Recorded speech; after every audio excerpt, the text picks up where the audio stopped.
Máte pocit, že ste extrémne zahltené? Alebo sa vám niečo zrútilo, čo ste stavali a zrazu je to preč? Máte pocit chaosu? Mne sa počas rokov osvedčila vždy len jedna jediná vec. Ahojte, volám sa Dana Pastorik a vítam vás pri ďalšom videu zo série Tvoj príbeh ešte neskončil.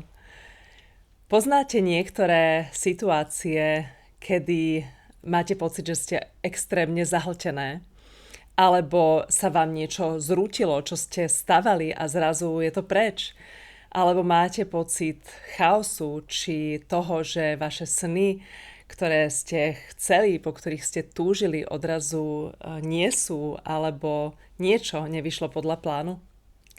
Ja takéto chvíle poznám veľmi dobre. A poznám aj to, keď v takých chvíľach sa človek tlačí k tomu, aby začal niečo robiť inak. Keď začne meniť stratégiu, keď sa tlačí do výkonov, keď sa tlačí do toho, že bude niečo okamžite potrebovať zmenu a teraz hneď to musím uskutočniť.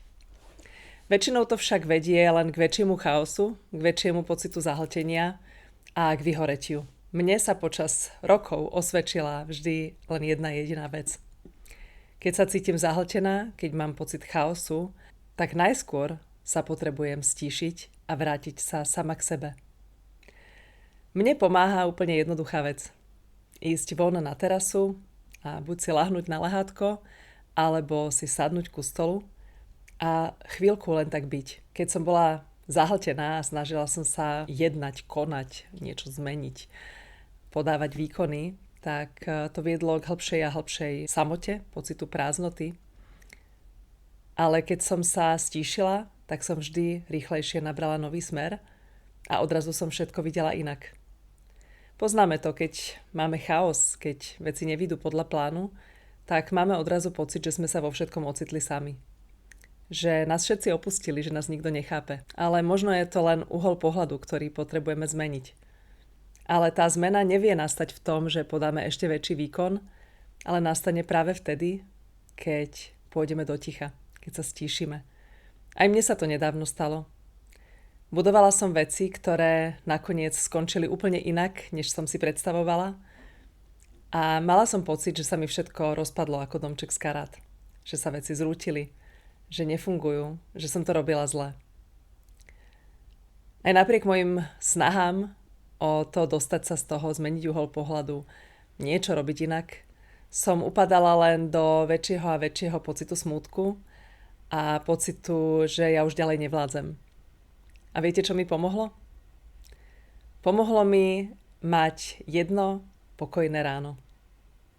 Ráno, kedy absolútne nič nemusím. Umyla som si tvár, nastriekala som si na ňo tonikum, ale vôbec nič ďalšie som nerobila. Žiadna veľká starostlivosť o pleť alebo líčenie, ktoré sú bežne súčasťou mojej rutiny. Ale tak, ako som bola, ráno som sa len zabalila do deky, zobrala som si vodu a sadla som si na terasu. V tej chvíli som zobrala mobil a našla som si tam jednu peknú meditáciu. Dala som si do uši slúchadlá a ako som sedela na tej terase, zatvorila som oči a na 20 minút som sa ponorila do absolútneho ticha a do slov meditácie, ktorú som počúvala. Počas týchto 20 minút som uvoľnila celé telo a nechala všetky myšlienky odísť preč. Ukludnila som sa a vrátila som sa k sebe samej, k tichu. Potom som zobrala Bibliu, anglickú verziu, ktorú veľmi rada čítam, a začítala som sa do slov Biblie.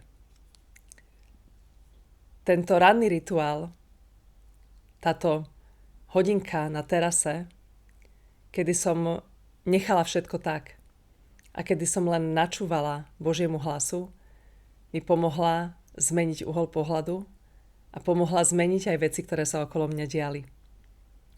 Potom, čo som dočítala Bibliu, dostala som správu od jednej ženy, ktorá videla moje video, ktoré som pred nejakým časom robila a napísala mi, že vďaka tomu videu sa vrátila k podstate, k láske, k k vízii, ktorú má a vrátila sa k tomu, že chce veci robiť s láskou. Odrazu, keď som sa ukludnila ja, ukludnila sa aj situácia vonku a začali mi prichádzať úplne iné impulzy. Odrazu som už nebola sama. Odrazu som začala vidieť, že moja práca má zmysel. Išla som si pozrieť to video, ktoré mi táto žena označila, že to je to, ktoré jej pomohlo, a našla som tam viacero odkazov. Odkazov od ľudí, ktorí mi písali krásne slova. A zrazu z toho chaosu, ktorý som cítila predtým, som cítila opäť naplnenie, pokoj a návrat k vízii. K tomu, že mám byť svetlom, že mám byť hlasom nádeje pre ženy okolo mňa. A popri tom, ako som nad tým všetkým rozmýšľala a ako som odrazu si užívala ten pokoj, ktorý zalial celé moje vnútro, som si spomenula na jeden príbeh z Biblie. Je to príbeh o prorokovi Eliášovi. Tento prorok bol veľmi silný muž. Bol to muž, ktorého hlas bolo všade počuť, mal význam, pretože bojoval proti veciam, ktoré sa diali a ktoré neboli v tej spoločnosti v poriadku. A potom zažil jedno obrovské víťazstvo. Všetci ho oslavovali, všetci sa z toho víťazstva tešili. No následne, hneď po tom víťazstve, prišlo obvinenie a on sa zlakol. Zlakol sa a ušiel. A sedel tam a hovorí: Bože, ja už nevládzem. Ja chcem radšej umrieť, ja už nechcem takto ďalej fungovať. Dokedy toto budem musieť znášať?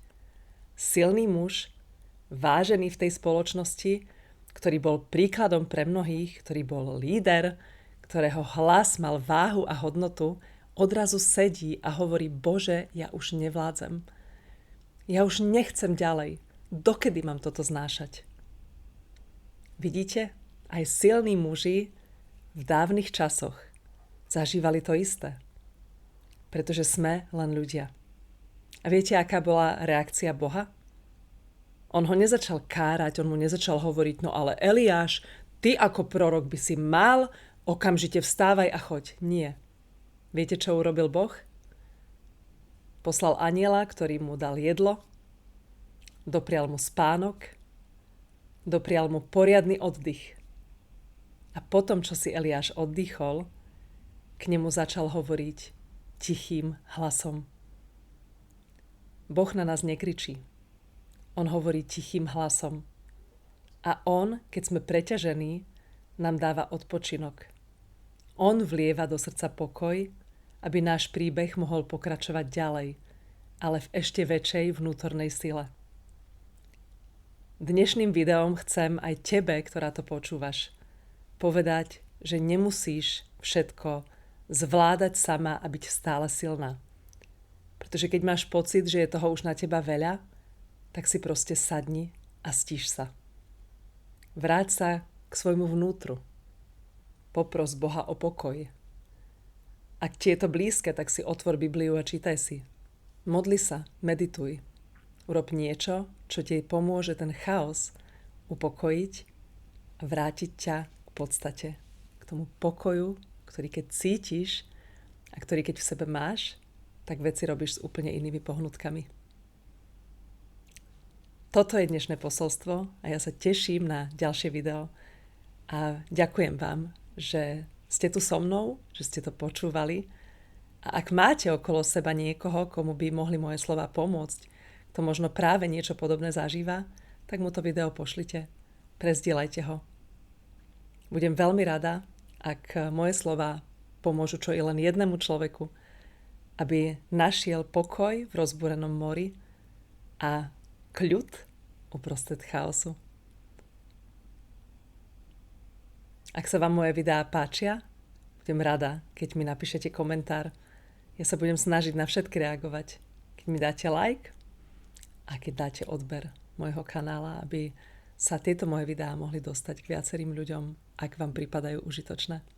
Ďakujem vám veľmi pekne a teším sa na ďalšie stretnutie pri niektorom z mojich ďalších videí zo série Tvoj príbeh ešte neskončil.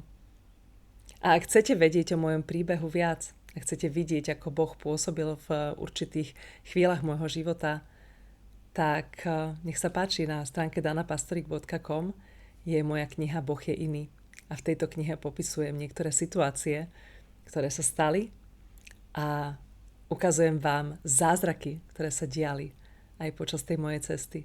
Také malé, nenápadné zázraky, ktoré ale pre mňa boli veľkými chvíľami, vďaka ktorým viem, že nikdy nie som sama, ale v tých najtežších chvíľach prichádza Boh, ktorý ma berie do náručia a nesie ma ďalej.